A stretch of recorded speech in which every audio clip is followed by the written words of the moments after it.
नमस्कार दोस्तों, स्वागत है आप सभी का हमारे इस यूट्यूब चैनल बियॉन्ड बेरेक्स में। आज के इस लेक्चर में हम लोग बहुत इम्पोर्टेंट एक चीज़ डिस्कस करने जा रहे हैं, जो इसमें अक्सर स्टूडेंट्स को सबसे ज़्यादा प्रॉब्लम होती है, जो चीज़ नहीं समझ में आती है, वो है कि आंसर राइटिंग करनी कैसे है।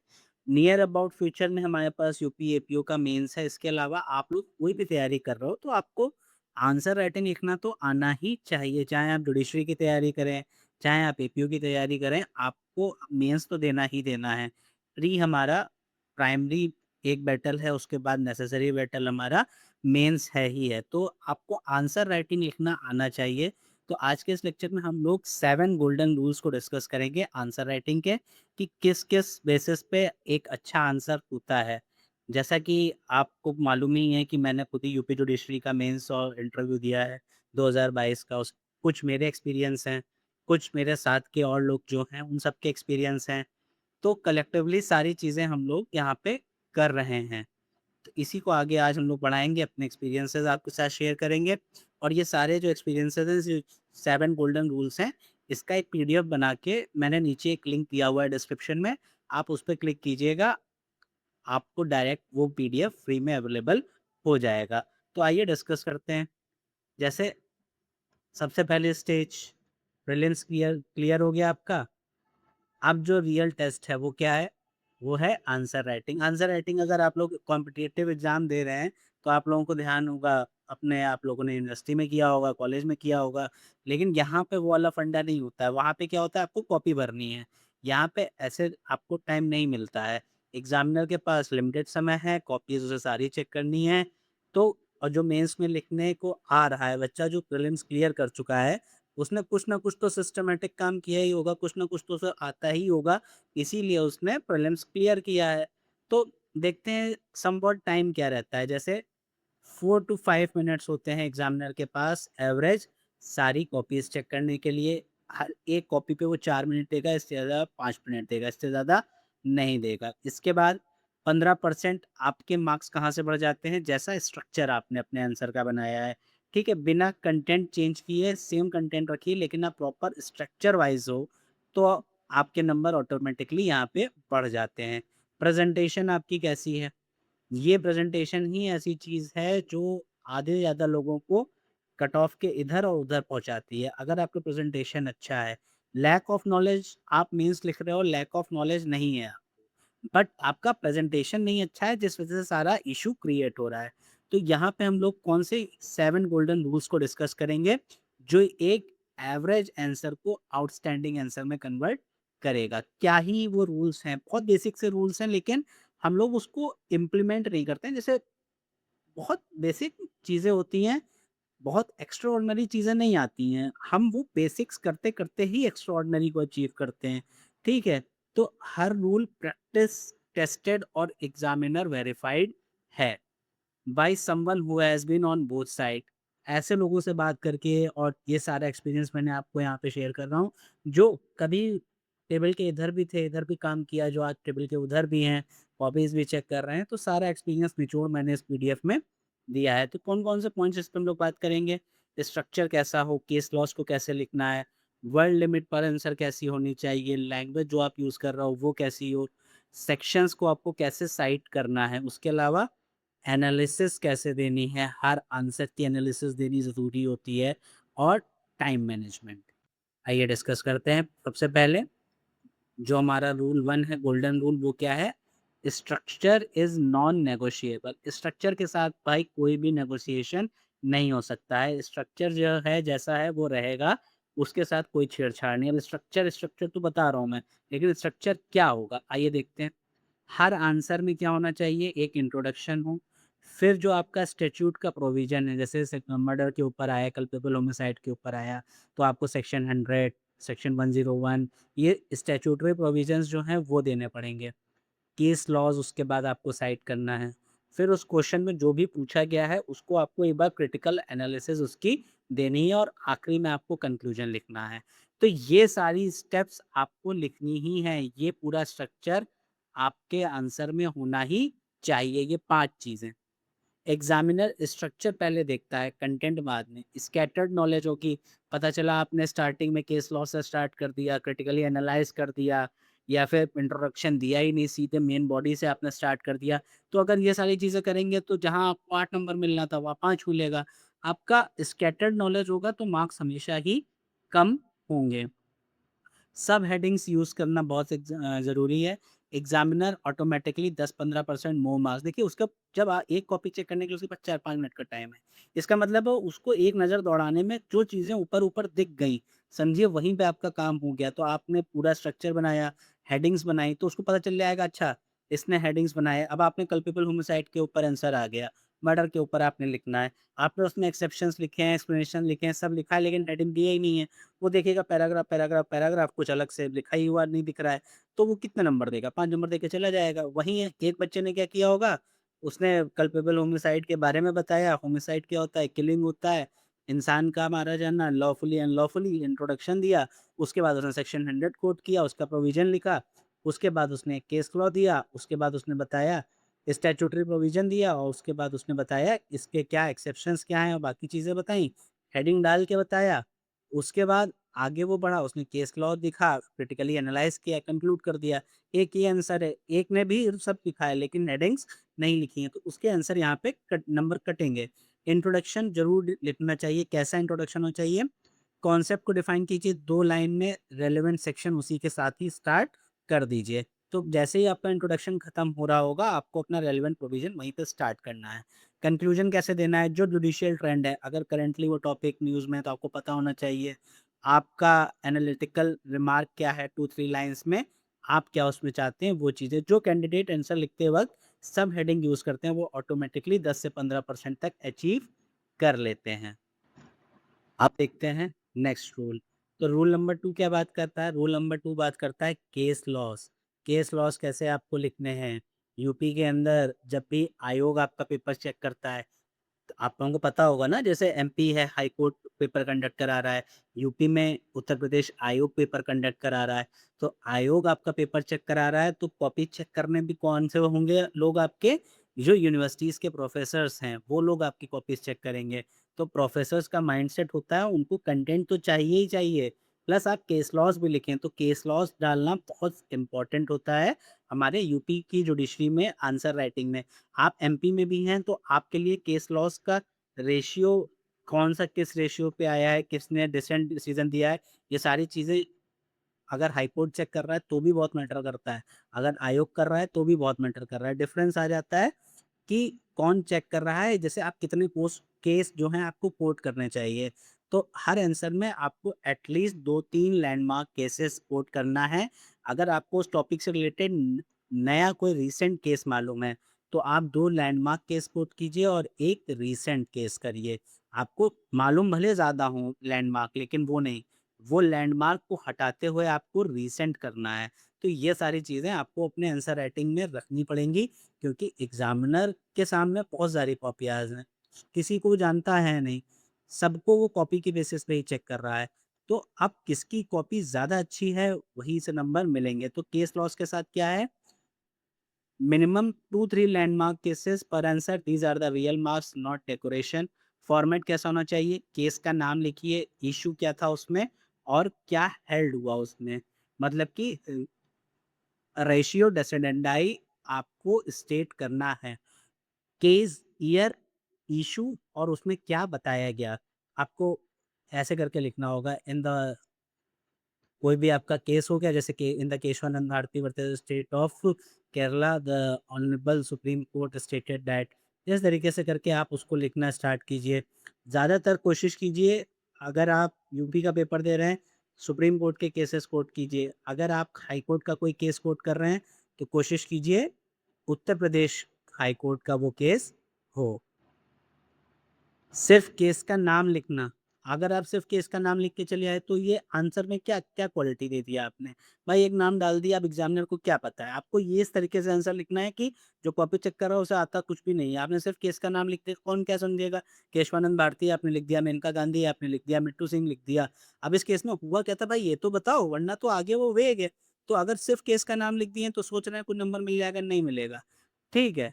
तो रेशियो डेसिमटाइल लिखना बहुत ज़्यादा मैंडेटरी होता है। रीसेंट केस 2020 से लेके 26 तक 25 तक तो एटलीस्ट अगर आपको मेन टॉपिक से रिलेटेड पता है, तो ये आपके एक्स्ट्रा मार्क्स वहाँ पे फेच करा देंगे। आधा से 1 मार्क्स आपको यहीं से मिल जाएगा। जैसे अगर आप लोग टेलीग्राम के ग्रुप पे जाएँगे तो आपको 2025 के जितने भी रेलेवेंट केसेस थे, वो हमारे बियॉन्ड बैरियर्स के टेलीग्राम चैनल पे आपको फ्री में अवेलेबल हो जाएँगे।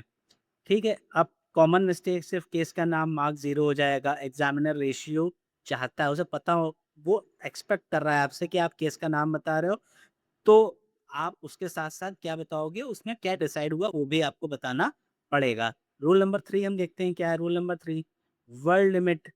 कितना वर्ड यूज़ करना है, अगर 10 मार्क्स का है तो 250 से 300 वर्ड्स, 15 मार्क्स का है तो 400 से 450 वर्ड्स आपको यूज़ करने हैं। कंसाइज़ रखना है अपनी बात, स्पेसिफिकली मेंशन करते हुए जाना है, फ्लो चार्ट्स का यूज़ करना है ताकि आपकी बातें साफ-साफ लिखें, फ्लो चार्ट कुछ ऐसा या कुछ भी आप जो बना पाएँ जिससे एग्ज़ामिनर को देखते ही पता चल जाए कि हाँ, ये जो कंटेंट है भाई ये कुछ अलग है, इसमें जो लिखा है।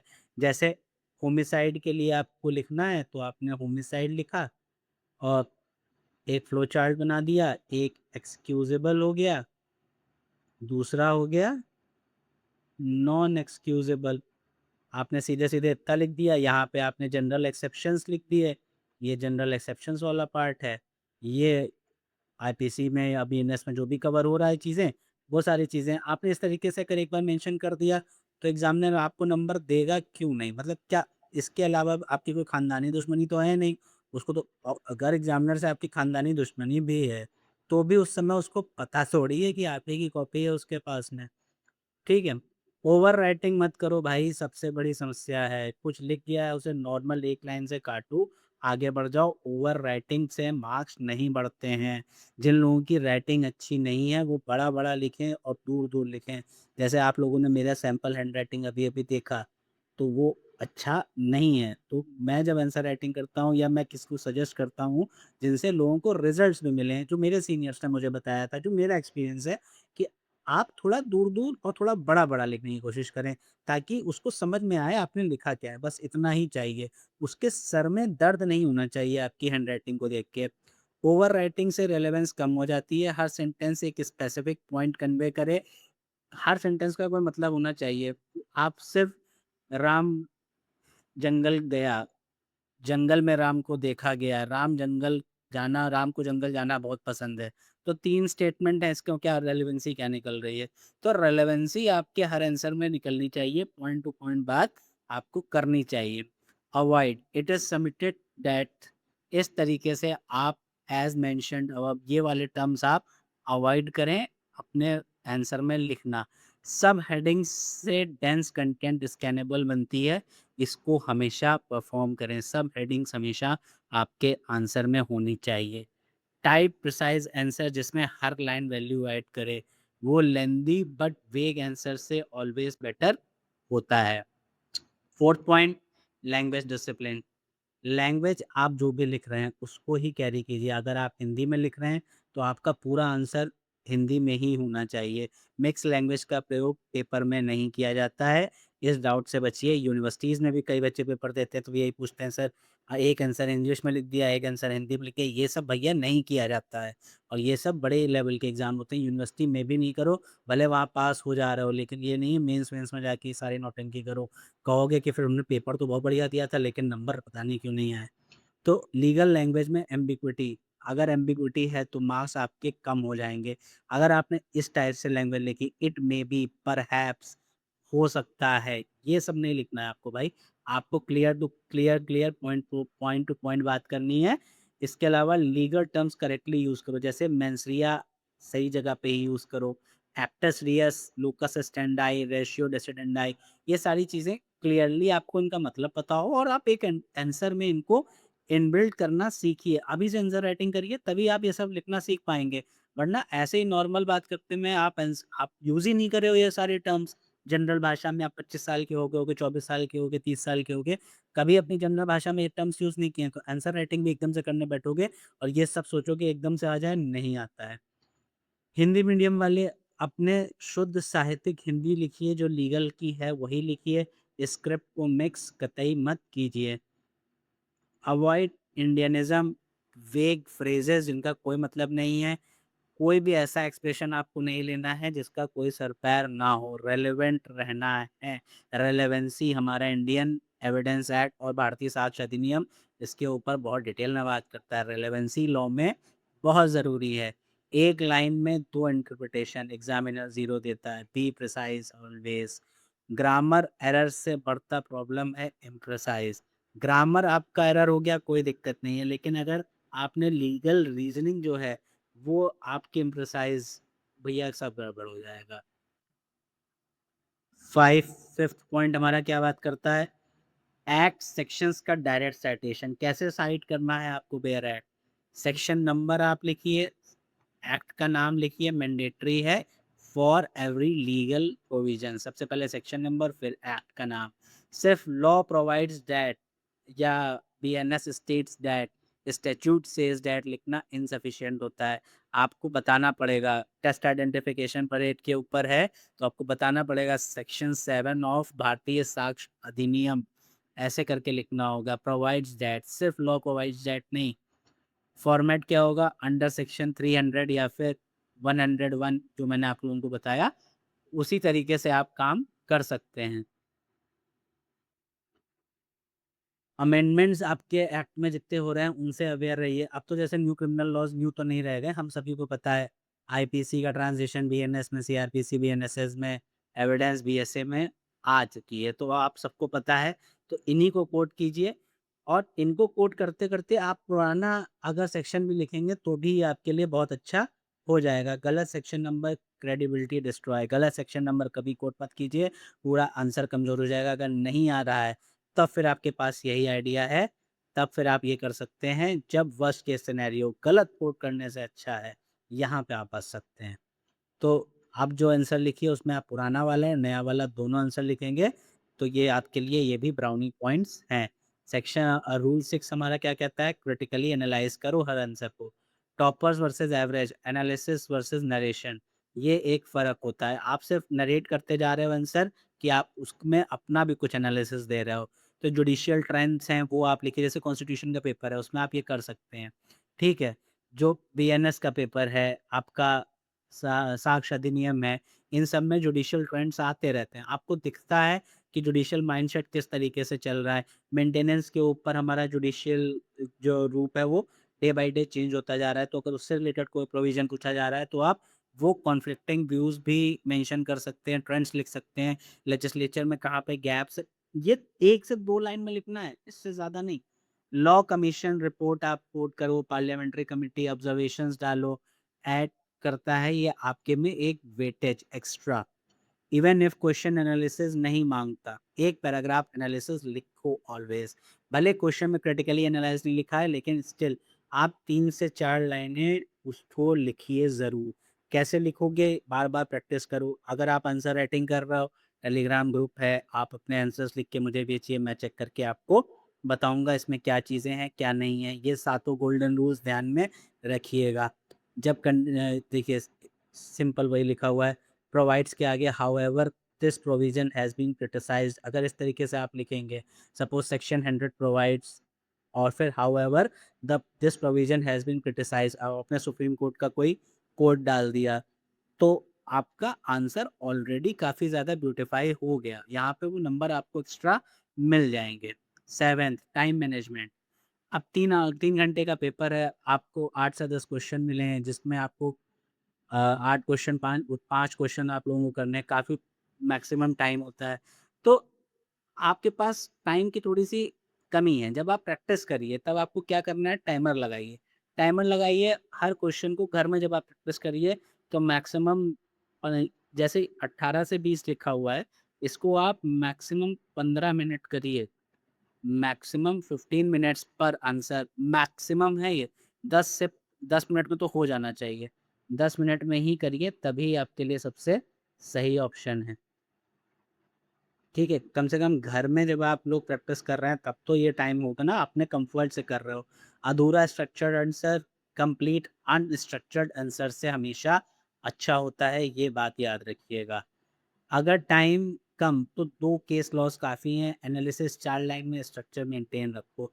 टाइम कम है तो ये नहीं है कि आपको स्ट्रक्चर को तोड़ना है, स्ट्रक्चर में कंटेंट कम कर देना है, पॉइंटर्स डाल देना है। जैसे अभी हम लोग आगे डिस्कस करेंगे एक आंसर को, तो उसमें मैंने आपको पॉइंटर्स दिए हुए हैं, वो पॉइंटर्स रखते हुए आपको प्रॉपर्ली आंसर फ्रेम करना है। अगर टाइम कम है तो केवल वो पॉइंटर्स डाल दो, काम हो जाएगा।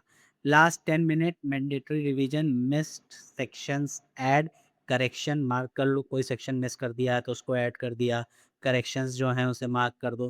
पहले कॉन्फिडेंट आंसर लिखो, कॉन्फिडेंस वाले आंसर में प्रेजेंटेशन भी अच्छी होती है। गोल्डन रूल क्या है? Start with your strongest answer. Practice करने बैठो, जो टॉपिक सबसे अच्छे से आता है उससे स्टार्ट करो। ये पूरा जो आपको पीडीएफ है, नीचे लिंक में जाएंगे, डिस्क्रिप्शन में आपको लिंक मिलेगा, उससे आप डायरेक्टली ये फ्री में पीडीएफ अवेल कर पाएंगे। अब देखिए कॉमन मिस्टेक्स जो हम लोगों ने निकाली हैं।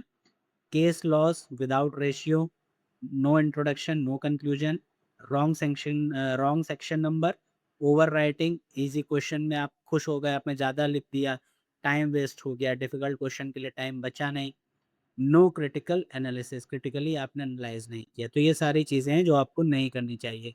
सपोज ये एक क्वेश्चन है, discuss the doctrine of mens rea, how do Indian court balance strict liability with requirement of guilty mind, explain with case laws. देखिए सबसे पहले introduction, mens rea literally means guilty mind. Mens rea का मतलब है guilty mind. It is the mental element of criminal liability.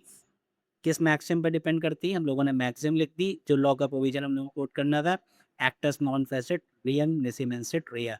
तो under BNS mens rea हम लोगों को कहाँ-कहाँ देखने को मिलती है? जैसे intent define, knowledge define, voluntary define. फिर स्टैट्यूटरी प्रोविजंस क्या-क्या हैं? नॉलेज के बारे में, रीज़न टू बिलीव, वॉलंटरली, ये सारी चीज़ें हम लोगों को देखने को मिलती हैं। कहाँ? ये स्टैट्यूटरी प्रोविजंस हो गए। स्ट्रिक्ट लायबिलिटी कहाँ देखने को मिलती है? एनडीपीएस एक्ट में, prevention of food alteration act में, जहाँ पे हम लोग मेंसरिया को एक्सक्लूड किया गया है स्टैट्यूट के द्वारा। आपके पास ऐसा कुछ पाया गया है, अब स्टेट किया गया कोई ऑफेंस है, मेंसरिया थोड़ी देखा जाएगा। स्टेप 3, ये हम लोग पढ़ नहीं रहे हैं, ये हम लोग फॉर्मेट देख रहे हैं कि आपको कैसे एक अच्छा आंसर स्टेप बाय स्टेप लिखना है। तो देखिए इंट्रोडक्शन हो गया, स्टैट्यूटरी प्रोविजंस हो गए, अब केस लॉ हो गया, तो केस लॉ में आर वर्सेस टॉयलसन, उसके अलावा हम लोगों ने एम एच जॉर्ज का केस कोट किया है। इसके अलावा हम लोगों ने दोनों केस कोट करते हुए एक केस और किया है, Nathulal versus state of MP. तो ये सारी चीज़ें हम लोगों ने इस तरीके से कोट करके एक बढ़िया आंसर लिखा। अब आगे के स्टेप्स देखिए, फिर क्रिटिकली एनालाइज कर दिया, strict liability versus guilty mind, conflict है दोनों के बीच में, social welfare and individual rights, article 21 law commission की रिपोर्ट कोट कर दी। बीएनएस से पहले क्या होता था? Graduated mental state retain, mens rea remains central. Conclusion लिख के, mens rea is the cornerstone of criminal jurisprudence in India, courts consistently hold presumption in favor of mensrea, displayed only by the clear legislative intent. A just system cannot punish an innocent mind. ये इस तरीके से आपने conclude करके लिख दिया, आपका answer अब आप खुद ही बताइए कहाँ कटेगा। तो ये एक सैम्पल आंसर है, इसी के बेसिस पे आप प्रैक्टिस कीजिए। परफेक्ट 15 मार्क्स के लिए 5 क्लियर सेक्शन है, 3 केस लॉज हैं, रेशियो है, क्रिटिकली एनालाइज किया गया है, कंक्लूजन है। तो आंसर राइटिंग ट्रिक याद रखिए, इंट्रो, प्रोविजन, केसेस, एनालिसिस और कंक्लूजन हमारा लास्ट स्टेप। आई होप आप लोगों को ये सारी चीज़ें समझ में आई होंगी। अब प्रैक्टिस के अलावा कोई भी शॉर्टकट नहीं है, मीन्स सर पे आने वाले हैं यूपी एपीओ के। और उसके अलावा भी आपको आंसर राइटिंग अगर सीखना है तो ये जो आपको गोल्डन रूल्स हैं, ये डिस्क्रिप्शन में आपको लिंक मिल जाएगा, यहाँ से जाके आप इसको सीधे ही फ्री में डाउनलोड कर सकते हैं। एग्जामिनर जो एग्जामिनर है उसकी मेंटालिटी समझिए, एक जज की तरह नहीं सोचता, वो एक थके हुए प्रोफेसर की तरह सोचता है, जिसके पास 200 कॉपीज़ हैं। जो कैंडिडेट पहले 3 लाइन्स में अपना पॉइंट क्लियर कर देता है, वो मार्क्स का हकदार हो जाता है। आपके पास 500 कॉपीज़ का बंडल कहाँ भी जा रही है, क्या बनाएगा, क्या जज बनेगा, आईएएस बनेगा, ये सब चीज़ें बाद में, आपको काम खत्म करना है। तो आप स्टार्टिंग कॉपी खुलते ही अगर आपने क्लियर इंटेंट दे दिया कि हाँ भाई मेरा बढ़िया से है, तो सारी चीज़ें राज़ी खुशी नंबर आपको मिल जाएँगे। तो चलिए इसी सीरीज़ को आगे भी बढ़ाएँगे, आपके आंसर राइटिंग के लिए कुछ हमारी तरफ से आगे भी चीज़ें आती रहेंगी। एक हमारा यूट्यूब के चैनल पे विज़िट कीजिए, इंस्टाग्राम पे भी रणवीर एक्स को फॉलो कीजिए, टेलीग्राम पे तो आप लोग कनेक्ट ही हैं। चलिए अब मिलते हैं नेक्स्ट लेक्चर में। किसी को कोई डाउट हो तो कमेंट में पूछना, वरना टेलीग्राम पे बातचीत करी जाएगी आगे।